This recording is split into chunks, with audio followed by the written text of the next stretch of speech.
Social media marketing for business. When we look at the process of what consumers or customers go through as they're coming to that buying decision, we know that they start with awareness. And that in the marketer's end is the lead generation. So we're trying to even let them know that we exist as a company. After you have someone aware of what you sell, then you move into understanding. You need them to understand that this is something that they may want or need. Once they have reached that, then they're ready to move into consideration or comparison, depending upon where they are in the process. Is this the best choice for them?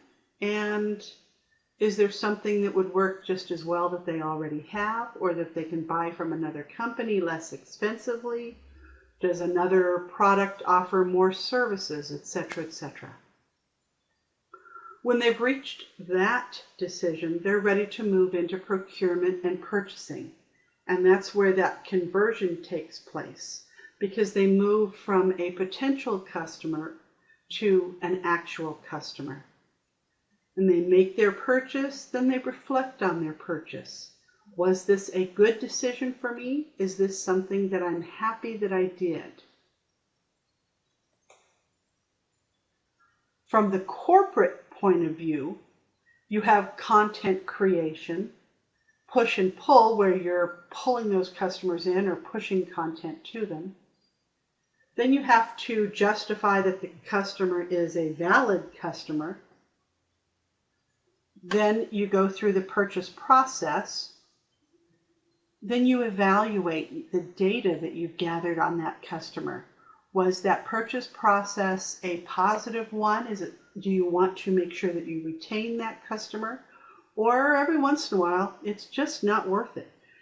And then you have to go back through. Or maybe it was worth it, but it cost too much. So what can you adjust?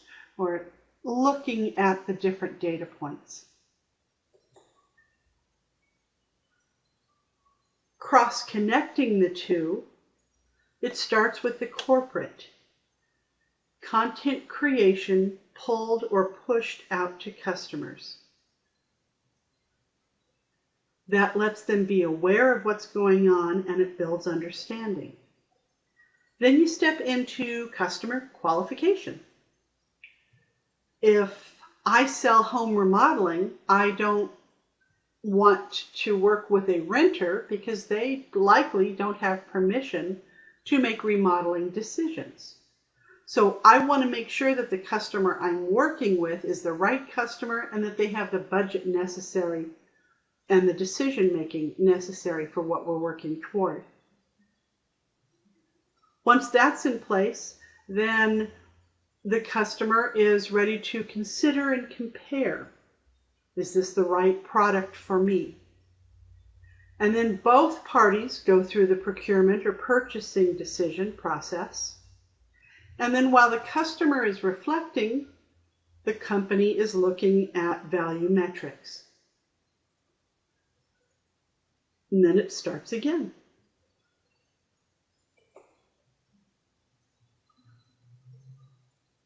That buying process goes through different steps depending upon the decisions that they make. They may choose to buy now. Yay! They may choose to leave because they're either buying for someone from somewhere else or they just decide not to buy at all. Or hopefully, instead of leave, if they're not ready to buy, then they're ready to ask for more information. That way they can reevaluate. Throughout this entire process, because social media is online, we can measure every step they take. How long did items sit in a grocery basket? How long did they stay on the page? Did they submit an ask more information form? How does that break down? And then they finish that buying process and we're ready to move forward. As we're conducting our evaluation of that customer, we're looking at the total amount that they have spent. We're dividing that by the times they've visited or by a specific period of time. How much does that customer buy per month? How much does that customer buy per year? How long has that customer been a customer? And that's where we obtain our customer value. So if I spend $2,700 on groceries annually, that means I'm worth about $252.50 a month. Okay? Is the customer that spends that amount worthwhile to me? How much did I invest in that customer? So, okay, I want to keep that customer. How much will I spend to keep that customer?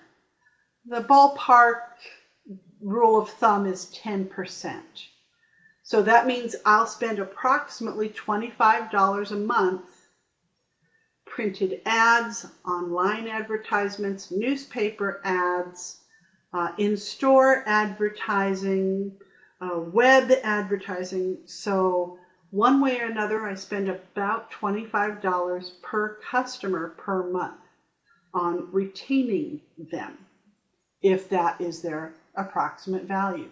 And you divide your customers into segments, and then instead of one individual customer, you're looking at a larger end value, so a larger number of customers, and determining that average, and you go from there. Your textbook discusses micro moments, and that's a term coined by Google. So know, go, do, and buy. So when someone grabs their cell phone, they might be looking to conduct research. They want to know something. Hey, what is the average cost on fixing a bicycle? Go, I want to get somewhere. Where is the closest bicycle fixing shop? Do, I want to find instructions. Well, maybe I can fix this tire on my own for the bicycle. Buy, I'm going to purchase an item. Wow, I don't have a bicycle. I want to purchase that bicycle. So knowing that the majority of people going on are looking for those micro moments of information, you want to anticipate your customers' needs ahead of time so you have the answers in place before they're asked. You want to provide those bite-sized pieces of information. The more manageable those pieces are, the more that Google will pick them up and share them with your potential and current customers. So putting together a social media marketing campaign, whether it is for a week, a month, or 3 months, you still do the same steps. When technically, whatever kind of marketing campaign, whether it's a traditional print campaign or whether it is technology-based. You conduct a SWOT analysis. So usually your social media marketing campaign for a small business is internal. You've already done the research for your potential target market. So you already know the answers for your SWOT analysis overall. You may need to make some minor tweaks based on a specific segment that you're going to target for that marketing campaign, but overall it stays the same. So SWOT analysis, strengths and weaknesses, opportunities and threats. So at that particular moment, what are your strengths? What are your weaknesses as a company? Take a quick look at your competition. What can you do? What are the opportunities? What can you do that would be different than what they're doing? You want to be unique. What are the threats? What are they doing really, really well that you want to stay away from so that you can be unique? What can they do that you're going to do that would be easy for them to replicate? And in social media, it's pretty easy to replicate. Once you've done your SWOT analysis, and it can be a paragraph or two. I mean, it can be really brief. It's an internal document. You just want to make sure that you're aware of what's going on. And that includes trends in the industry. It includes what's happening in the environment, both politically and environmentally, everything that affects your business. Then you're going to determine your market segment. Well, let's see. Perhaps I am doing home remodeling. So my market segment is homeowners. I'm going to do a 1-week blast out to potential customers. I'm going to do a couple of activities. Let's say I own a day spa. I'm going to target women with children under 5.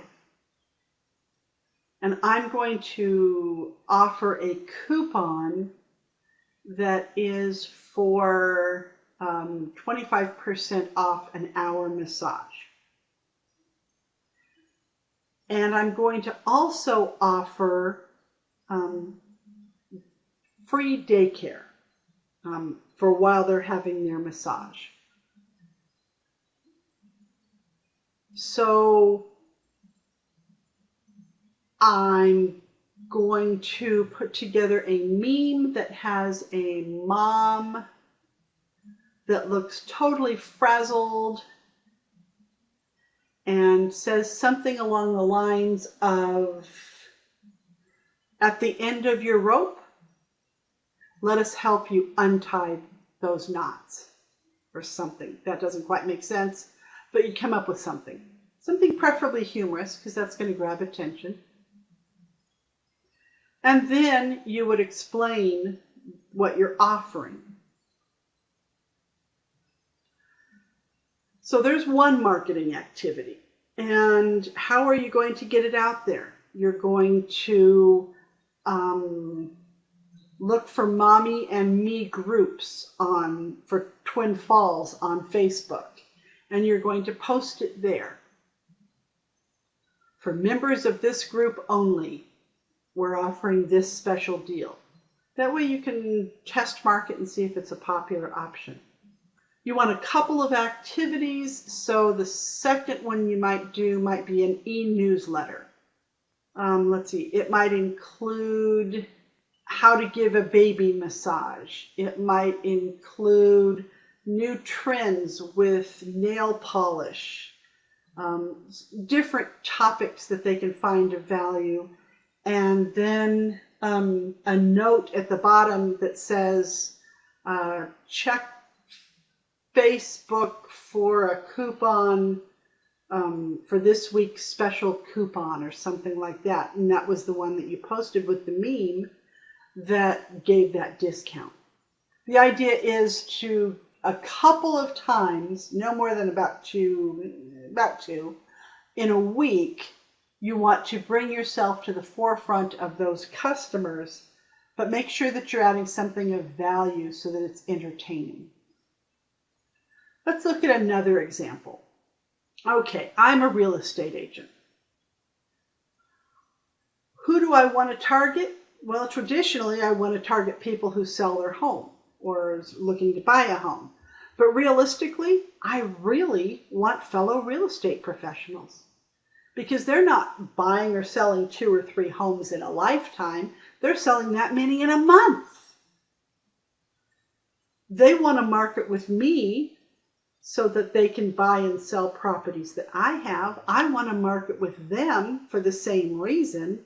And we want to help each other to be successful. It's phenomenal. It's one of the most supportive industries because you can reach out to others and it's a win-win situation. When you do that, instead of sending something out and having, 11 people liked it. Here you go. Within the Western Magic Valley Realtors, there are 355 people like and follow this. which means when you post a property, that many people have the opportunity to see and like. And when you're working with an active club or an active group, you like each other's stuff. That way it shows up on your customers' feeds. It shows up on your feed. And it shows up on your fellow realtors' feeds every time you post something. Hey, you list your property with me. Let's get you liking and following me on Facebook so that every time I get to see a new property, you get to see it too. Because people want to see a variety of homes. And this allows them to very quickly. It's phenomenal. So when you're partnering with the fellow real estate professionals, you're sharing those listings. It's instantly viral because you have so many people connecting. I also encourage you to connect with a homeowner association and market at their site. I have a homeowner association where I live. I manage the website. I would be happy to post homes for sale as long as they let me know when they're sold so that I can remove them. But it's a great way to be able to connect. Let's see, what else can you do? Well, you're letting people know immediately, so there's 300 professionals that already know what's going on. When you're listing that property, let Facebook note your location. It'll be pinned on your social media. Hey, finding a new property. That way, if someone is looking in that neighborhood, they know before it's even in the multiple listings that there is something that they want to see, and they're going to be really excited to be able to see that something's coming. They may not be able to see it, but they know it's coming. Video sells. So if you have the opportunity to have video, take it. You've been learning about it in this class. So let's say that you're working, either you are a realtor or you are doing videos for realtors. Let's take a look at a couple of videos so you can see differences in quality. So this video is the first link that you have, and I applaud this woman for making the effort to video.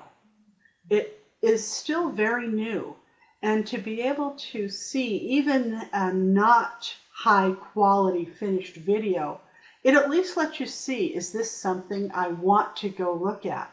So it's a great starting point. We won't watch the whole thing, but I just want you to get an idea. To offer. It has 5 bedrooms, 2 baths, has an unfinished bathroom and basement that you can use to build equity. The kitchen is nice and inviting. It has all the amenities that you could want.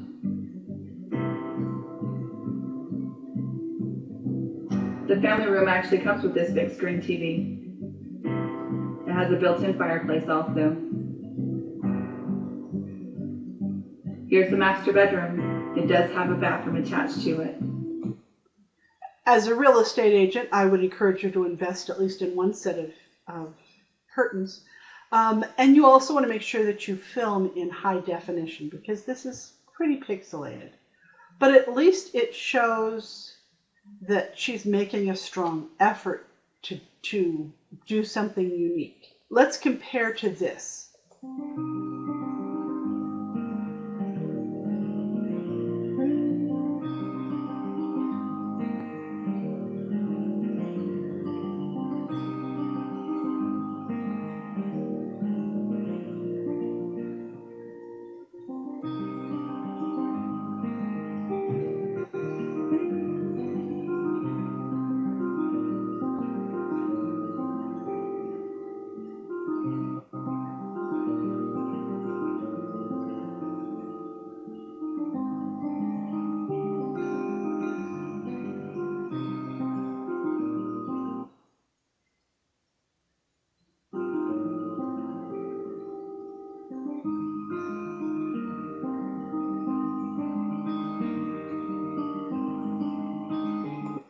Okay, so you get the idea, and you can see the difference in quality in the video itself. Now we're going to look at a high-end example.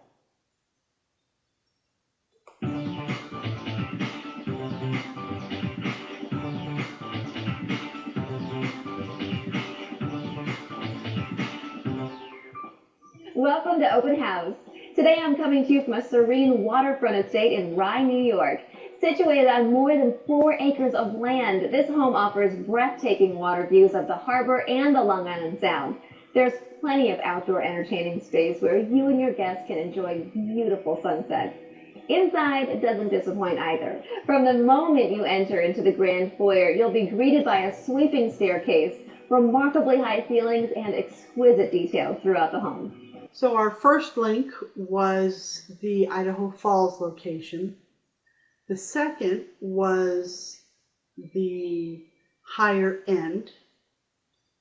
And you can compare those two to the final high-end video, which is linked on the next screen, to see how you can use video effectively to be able to market. There are more things you can do with video besides simply showing the home that you have listed or that is being sold or whatever. And keep in mind, this isn't just for real estate. You can use this multiple ways. But let's assume that we're continuing with real estate for the purposes of this lecture.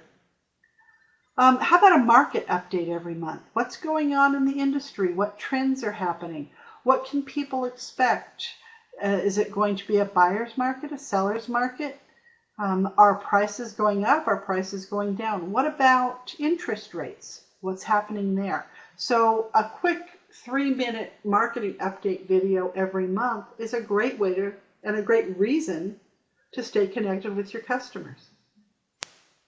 Interview people in town, restaurant owners, school principals, grocery store managers. Talk about the different neighborhoods of the town. Showcase different businesses in each neighborhood. And then when you're posting a video about a property, include those videos that have to do with that neighborhood. It's a great way to build connections with those business owners. You're showing off their locations or their schools or whatever, and you're giving value to your customer. A 15-second video clip of a home is a quick, easy way. How about a live stream when you first list the home? 15 seconds that shows the most important living areas. Hey, don't have this into the multiple listings area yet, but for those of you interested in this specific area of town, we're going to have this home, and here's a couple of highlights. Lifestyle blogging. What's in the neighborhood? What about parks in the neighborhood? What about the community makes it special? When you're posting informational videos, remember that not everyone is local. We're a very fast-growing community, so things that you share, other people may not be aware of, so it's exciting for them to be able to see the possibilities. In between posts about properties, maybe you don't have anything new for sale this week, so you could post a video, 5 things to update your home, 5 things to prepare your home for sale, 5 things you can do to stage your home when it's for sale. You can introduce people to the people that you work with that are on your team. Who do you work with most commonly when there is a home for sale and you need help with some repairs? Or maybe the lender you most commonly work with, or who does home valuations, or pest inspections, or maybe you have other real estate professionals on your team with you. So a quick video that introduces everybody, talks about what they do, it's a great way to add value. The amount of time that you spend will vary on each social media account. Facebook in Twin Falls is the most common. Instagram is the second most common. Pinterest is third. Twitter is actually a very distant fourth. Less than a third of the population in Twin Falls uses Twitter, and even less than that as a number uses it regularly. So with how quickly the feed changes on Twitter, if you don't spend a significant amount of time tweeting and retweeting and staying as that top 15 posts, they're not going to see what you share. Whereas with Facebook, it may push out to them and they may be able to have a better idea of what you have going on. Whichever accounts you choose, make sure that you create a single brand. So either create a logo for yourself, or better yet, have a professional image, a professional photo taken of yourself so that it's universal on all different sites and everybody gets used to that. Whenever you're doing advertising, make sure that your social media icons are included. The Facebook, the Instagram, the little box for Pinterest, anything that you're going to be doing. Make sure that that's included. And make sure that electronically everything is cross-connected. Depending upon the type of business you have, you can connect with different groups within Facebook and post to people who are interested in the specific things that you are targeting for. So if you go to Facebook and click on groups, then you would type in Twin Falls within that, and then it would bring up specific areas. You might want to do an e-newsletter. We've already learned that process. That might be an activity you want to do. You might use your blog as an idea. You might create a gallery page for each listing that you do, and we're still on the property as an example, or the realtor. So you might have a gallery page for each listing and include video and text and have it be a rich area. You may do QR code. So at each home is a sign that has the QR code. People can scan, a QR code, people can scan it, and it takes them specifically to that property page that's specific to that property on your site. Do make sure that your site is mobile friendly. Make sure that your connection on Yelp is updated so that if someone does a search, you show up. Get some people to post reviews that hopefully have 5 stars and life is good. On Google Earth, you can pin pictures to a specific location. So you can post a picture of the home, although that already comes up, the external, but you can add internal pictures as well. You will want to remember, though, to take those pictures off once the home has sold. Support the community. So offer to do video, be a guest speaker, write articles, anything that you can do to add that value. You can now use video in your Facebook header. So maybe each time you list a new property, that quick, short little mini video is used in your Facebook header. I already mentioned a first look live video in Facebook to showcase your new listings. You would do that right from the property when you first list it. Memes are fun. I'm having fun with memes. I was told this is not a meme because it isn't funny, but I think it is funny. Landlords grow rich in their sleep. I think that is a phenomenal meme. And then there's some basics you want to keep in mind. Make sure your Zillow.com and Realtor.com ads are interesting and the pictures are stunning. Text is critical, especially in social media marketing. You have fewer words to work with. People don't want a lot of text. So every single word has to be thought out so that it has the most impact possible.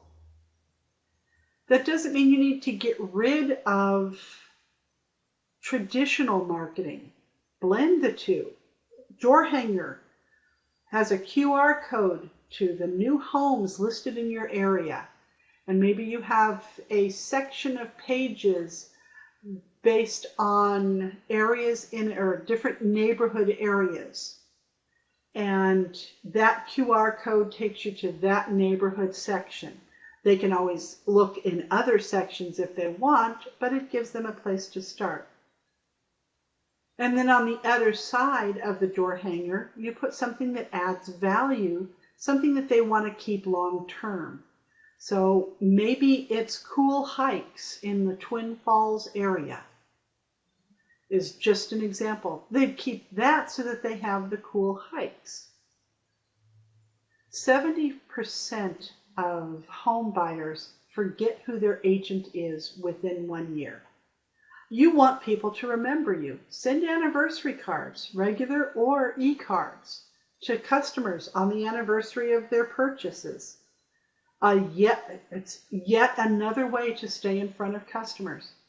So all of these examples have been, well, for the most part, for real estate, but they can work in pretty much any industry. What you're looking for is a way to be able to connect.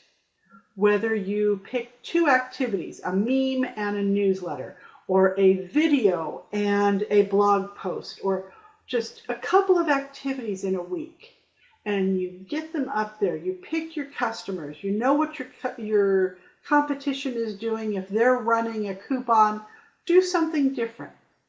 And make sure that you're unique, make sure that the steps that you're doing are clear, and then measure success after you've done something.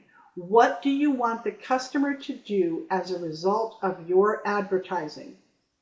And then, did they do it? Yes or no? If you can't answer your advertising with a clear yes or no as to whether it was successful, then you're not asking the right question.